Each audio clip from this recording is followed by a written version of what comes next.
nosso assunto é osteoporose, uma doença silenciosa que muitas vezes não apresenta sintomas e nesses casos pode ser diagnosticada depois de uma fratura ou queda, o que apresenta ainda mais riscos aos idosos.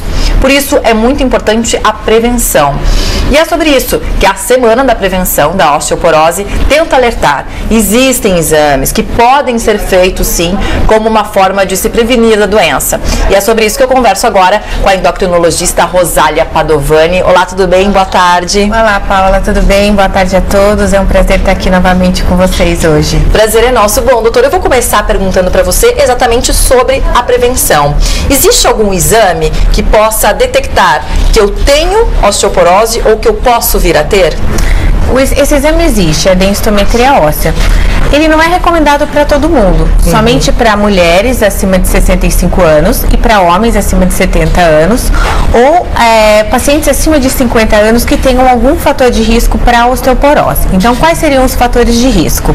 Seriam pacientes que fumam, tabagistas, alcoolismo, então o uso abusivo de bebida alcoólica, pacientes com índice de massa corpórea baixo, então pacientes muito magros, pacientes que não fazem atividade física, ou seja, sedentarismo é um fator de risco importante, a falta de exposição solar, que hoje em dia a gente se protege tanto do sol, então acaba que existe uma epidemia de deficiência de vitamina D, que acaba sendo um fator de risco também para a osteoporose. Então, os pacientes acima de 50 anos que têm esses fatores de risco agregados, então é recomendado que eles façam a densitometria óssea a fim de fazer um diagnóstico precoce.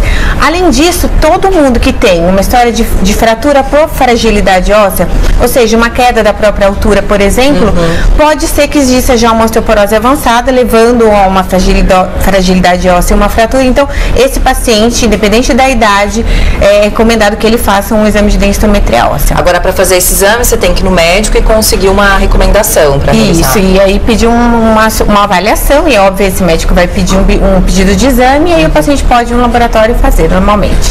Bom, doutora, a senhora falou aí do perfil mais provável, né, de ser um paciente aí dessa doença. Mas é uma doença que atinge muito mais as mulheres, né? Por quê?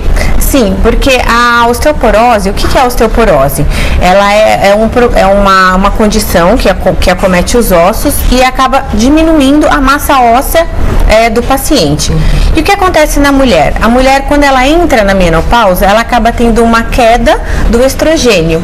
E a queda do estrogênio vai levar com que haja um aumento da reabsorção óssea e com isso levando à fragilidade óssea. Então, se a mulher não se prevenir, não tiver uma ingesta de cálcio adequada, uma quantidade de vitamina D adequada que permita com que o cálcio seja absorvido, ela pode então evoluir com osteoporose. Mas ela não acomete só mulheres, não. Ela pode acometer homens também. Aí nesse perfil também que a senhora falou. Não, o homem é diferente, porque o homem, ele normalmente, quando ele tem osteoporose, ela é secundária. Então, ela é secundária ao alcoolismo, ao tabagismo, baixo peso, hipertireoidismo, cortisol alto pode levar também a osteoporose, algumas doenças e assim como alguns medicamentos também podem causar osteoporose, e normalmente é isso, quando aparece no homem, são essas as causas. E no Brasil todo, ou no mundo todo, quais são os números já dessa doença, doutora? Então, são 10 milhões de brasileiros acometidos no Brasil, né? No mundo são 200 milhões de pessoas acometidas com osteoporose. Então, nos Estados Unidos, por ano, são diagnosticados cerca de 2 milhões de casos de fratura por osteoporose, sendo que com esse número com essa quantidade de fraturas, são gastos cerca de 25 bilhões de dólares. Então, acabou se tornando um problema de saúde pública. E hoje em dia é considerado o segundo maior problema de saúde mundial, perdendo só para os problemas, para as doenças cardiovasculares. E o problema também, né, doutora, é que, como a gente falou no início, é uma doença silenciosa. Então, nem sempre ela apresenta algum sintoma. Então, você vai sentir realmente só depois de uma queda ou de uma fratura, é isso? Exatamente.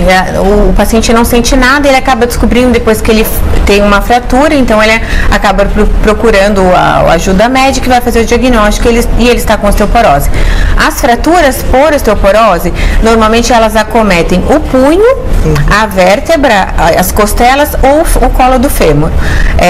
O fêmur, as fraturas de fêmur, elas são mais graves, né? As pessoas que têm fratura de fêmur, 10 a 20% acabam evoluindo com morte nos 2 primeiros anos após a fratura e 50% com algum grau de incapacidade. Então, realmente é um problema que tem que ser avaliado e muita atenção voltada para isso. É por isso que a SBEM, a nossa Sociedade Brasileira de Endocrinologia, está promovendo essa campanha para informatizar, para que as pessoas fiquem atentas a esse problema tão grave. Agora, doutora, quando a gente fala de ossos, acho que desde a minha infância, desde a época da minha avó, todo mundo fala, tem que tomar leite para deixar os ossos bem fortalecidos e tal. E aí a gente vive aí uma onda, né, de muita gente com intolerância à lactose, por exemplo, ou pessoas que não têm intolerância, mas que acabam retirando da sua dieta, né, a lactose por algum tipo de emagrecimento, enfim. Isso está aumentando o número de pessoas com osteoporose, essa intolerância à lactose, ou evitando pessoas que por causa de uma dieta que querem emagrecer estejam evitando produtos com lactose?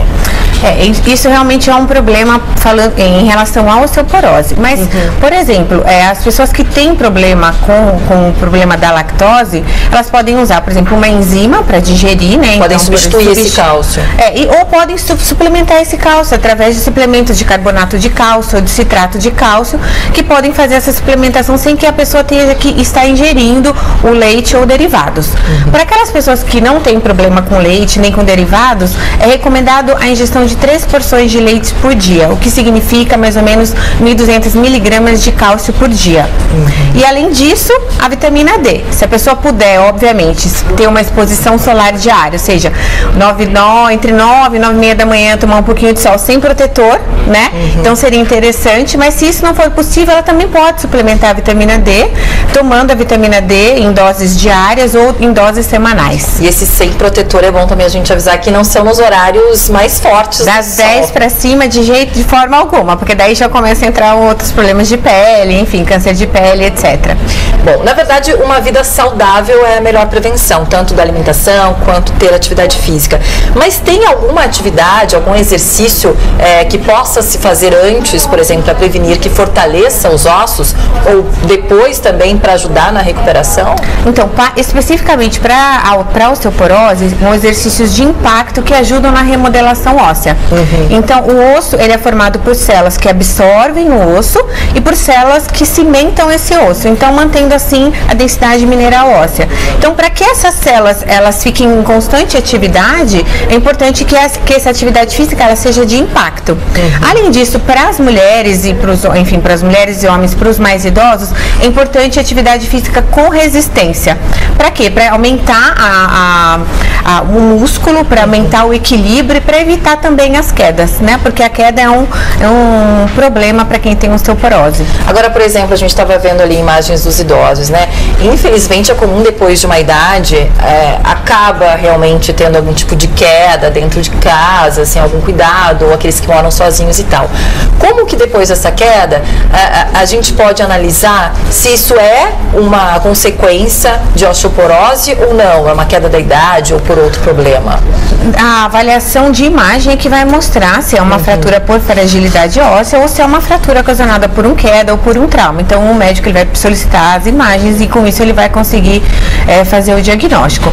Mas, independente disso, é sempre importante para idoso a prevenção de queda. Então, falando em queda em idoso, as casas que têm idosos, é importante uma boa iluminação, é importante não ter tapete, cuidado, colocar barras de apoio, tanto no box, onde os idosos tomam banho, quanto nos corredores. Então, à noite, sempre deixar uma luz acesa, porque realmente a queda é um fator importante de alta morbidade nesses pacientes. E agora, doutora, vamos falar do tratamento. Como que é feito o tratamento? Essa doença, ela tem cura? O que acontece? Os pacientes que têm porque assim, você pode ter uma baixa massa óssea, uma osteopenia, ou você pode ter realmente uma osteoporose. Então, o tratamento medicamentoso, ele é indicado para quem? Para toda mulher acima de 65 anos com osteoporose e homens acima de 70 anos com osteoporose. Para pacientes que têm osteopenia, você vai avaliar o risco de fratura em 10 anos. E aí os médicos... Que é osteopenia? Osteopenia é uma diminuição da massa óssea que não chega a ser osteoporose. Então, a massa óssea, ela está comprometida, mas ela não chega a ser uma osteoporose. Então, esses pacientes que têm uma baixa massa óssea, um comprometimento de massa óssea, o médico ele vai avaliar o risco que esse paciente tem de fraturar em 10 anos. E aí, essa forma de avaliar esse risco é feita através de um algoritmo chamado FRAX, onde ele calcula o risco de fratura em 10 anos. E baseado nesse risco é que ele vai indicar ou não o tratamento medicamentoso. Então, sem ser o tratamento medicamentoso, aí é importante recomendar a suplementação do cálcio e manter níveis adequados de vitamina D. Isso vai ser pro resto da vida? Isso pro resto da vida. Hoje a gente tem os bifosfonatos, tem os análogos, os CERMs, que são a base de análogos estrogênicos, que tem a teriparatida, que na verdade é uma medicação que faz osso, diferente dos bifosfonatos e outras medicações que aumentam, que diminuem a reabsorção óssea. Então o tratamento ele está bem avançado. Às vezes o paciente não consegue ficar 100%, mas ele consegue melhorar a massa óssea ao longo dos anos. Bom, como a senhora falou, doutora, não tem como a gente saber, pelo menos ali até os 60, 65 anos, se a gente vai ter ou não essa doença, mas a gente tem como se prevenir, né? Não fumando, tendo uma atividade saudável, fazendo atividade física, comendo bem, se alimentando bem e também, sem esquecer de fazer sempre uma avaliação médica. Eu acho que isso pode ajudar também, né? Exatamente, fazendo um check-up, né? As mulheres principalmente, nessa fase de entrada da menopausa, procurando ajuda de um ginecologista, porque a terapia de reposição hormonal, ela também é uma forma de tratar a osteoporose. Não são todas as mulheres que podem fazer terapia de reposição hormonal, né? A gente sabe que mulheres que têm antecedente de câncer de mama, de trombose, então são fatores de risco, são contraindicação para a reposição hormonal. Então essas mulheres acabam tendo que ir por um bifosfonato, por outro tipo de medicação, mas as que podem tratar a osteoporose através da reposição hormonal. Então é sempre importante procurar uma ajuda médica. Tá certo, muito obrigada. Conversei aqui com a endocrinologista Rosália Padovani. Obrigada a você. Nos ajudando aqui a entender um pouquinho mais de osteoporose, tratamentos, né? E como se prevenir dessa doença que atinge principalmente as mulheres. Bom, agora são 2h45, faltando 15 minutos para as 3 da tarde. A gente vai para o intervalo.